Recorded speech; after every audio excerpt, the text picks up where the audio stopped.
Jeg vil forklare cosinusrelationen. Vi starter med en vilkårlig trekant, som vi deler i to for at få to højder. Grundlinjen, som før hed b, er nu delt i to. I venstre trekant kalder vi nu grundlinjen for x, og i den højre kalder vi den b minus x, fordi x ikke er en del af trekanten mere. Vi bruger så Pythagoras sætning. Da trekanten har fået nye navne, hedder den i stedet x i anden plus h i anden er lige med c i anden.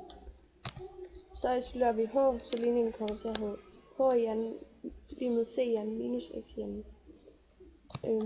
Vi bruger også Pythagoras sætning i den højre trekant, så den kommer til at hedde b minus x i anden plus h i anden er lige med a i anden.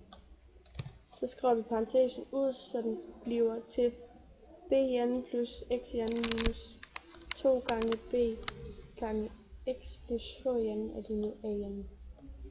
Og h i anden er det samme som c i anden minus x i anden, og så udskifter vi h med det, så ligningen hedder b i anden plus x i anden minus 2 gange b gange x plus c i anden minus x i anden, og det er lige med a i anden. Og x i anden, det går ud med hinanden, og tilbage i ligningen, så får vi b i anden minus 2 gange b gange x plus c i anden, og det er lige med a i anden.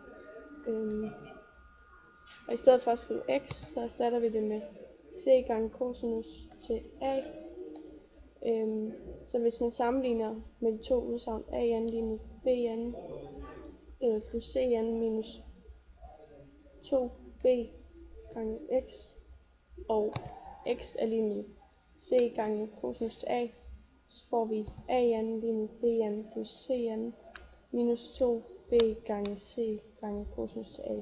Og dette er beviset for cosinusrelationen.